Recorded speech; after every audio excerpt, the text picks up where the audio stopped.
kanina, mga nakapagsimba ng araw na ito, ay anong sabi ni Jesus?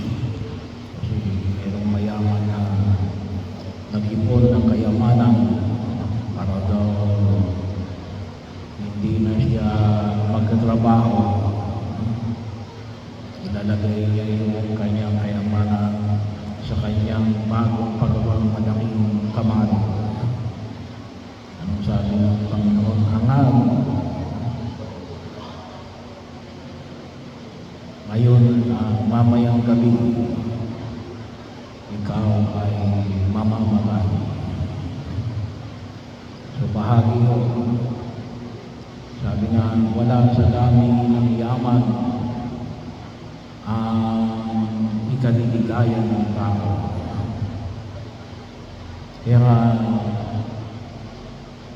yung pa niya, huwag kayong mabalisa. Kasi kahit na raw yung ating mga sleepless night, gawa ng ating pag-iisip. Ang sabi ko sa aklat ng Kawikaan ni walang kabuluhan. Makita natin ang mga bagay na higit na makabuluhan. At alam po yung pinahayag sa Ebanghelyo, sa Jesus ang daan, ang katotohanan, at ang buhay. Napakahalaga ko na nawa makita natin ang katotohanan ng mga salitang ito sa pang-araw-araw natin pamumuhay. Sa Jesus ang daan, ang katotohanan, at ang buhay. Bahagi rin na kung inyong makikita natin na yung pamantayan ng pagkilos natin nawa ay makatulong tayo sa panawagan ng Diyos. Ano ba yung panawagan ng Diyos? Kahit siguro ay pagsumikap natin na makatulong tayo sa panawagan ng Diyos. Kung yun ang pagtawag sa akin, hindi naman nahulugan na tingin ng Diyos dito ka. Hindi naman nahulugan na automatic maging successful ka. Pero ang malagay na rin tumutugon ka doon sa panawagan ng Diyos. At nawa, ito yung hindi natin bigyan ng hindi na pagpapahalaga. Si Alfredo, sa gitna ng kanyang bigla ang pagkamatay, palagay nito ay tawagin ako natin ay may pagkabigla, pagkasakit. Kasi hindi natin namamalay. Kaya dapat po ay magpahalaga palagi tayo sa biyaya ng buhay na ipinagkakaloob ng Diyos sa bawat isa sa amin. Mamaya, mayroon din isang patay. Puso din, no? Sakit din sa puso, no? So kaya po, pasalamat tayo palagi sa biyaya ng buhay na ipinagkakaloob ng Diyos. Si Alfredo, at least nakaabot siya ng 60 plus. Bahagi ko yun, no? Yung mamaya, ibigay natin, bata pa yun, no? Pero nawa, palagi tayong magpasalamat sa biyaya ng buhay. Kasi hindi natin alam kung hanggang kailan ibibigay ng Diyos ang panahon ng bawat isa sa atin. Kaya sana mapuno tayo na hindi na pagpapasalamat. At nawa maging bahagi ito ng pagkilos. Alam nyo, sabi nga kahit na ako'y nakapigil, alam mo sino yung mga palagi nagsisimba.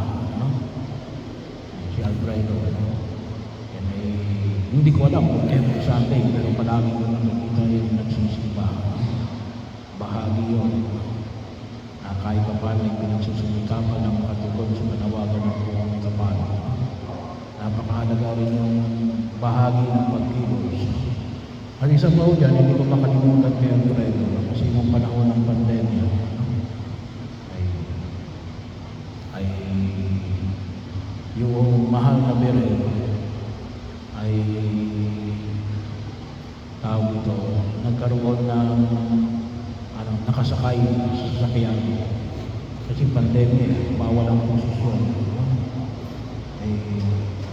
Kasama si Alfredo, nagja-jogging. So, bahagi mo yun, sa karangalan ng mahal na ina. So, kaya po siguro hindi rin siya pahihindihan ng mahal na Birhen sa kanyang debosyon. Kasi nakita ko natin, yun yung image ng mahal na ina. Sabi nga natin, ang tawag natin ay mahal na Birhen ng Natividad, mahal na Birhen ng Dilaog, yung mahal na Birhen ng Laging Saklolo. Mayroon pa nga akong tawag na mahal na Birhen ng Biglang Saklolo.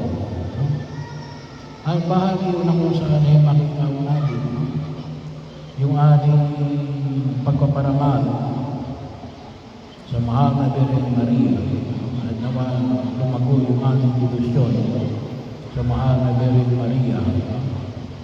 At kung may siguro mga tagapangin na may ganong klase ng debosyon, ay sigurado po ay tamang-tama yung ebanghelyo natin ngayon sa araw na ito.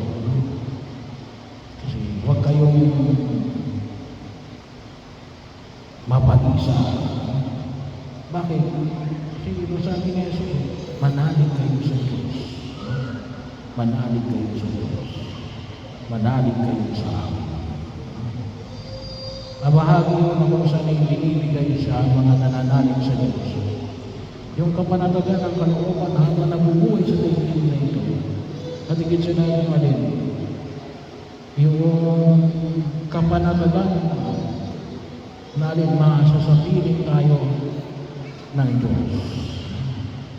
Kasama ng mga anghel at mga banal at kasama ng mahal na Birhen Maria. At ito po nawa ay dinudulog natin sa harapan ng mga kapatid. Sabi ko nga, hindi lang natin yung pinagdarasal si Alfredo at yung mga mahal natin sa buhay na namatay na. Huwag niyo rin kalimutan na alin na sila, kahit na sa purgatorio pang mga yan, huwag lang sa impyerno, ay sigurado rin naman na alin, ipagdarasal din tayo sa Diyos. So, kaya po, huwag niyong kalimutan na ipagdasal si Alfredo at ipagdasal na kayo rin may ipagdasal doon sa Diyos para maharap natin ang mga hamon ng daigdig na ito. Maalis ang marami nating pagkabalisa sapagkat gawa ng mga bagay na kumisan pinagtutuunan natin ng pansin na wala namang kabuluhan, nakalimutan natin na mahalaga na walang iba na nawa ay makikain natin habang naglalakbay tayo sa daigdig na ito patungo sa kaharian ng Diyos.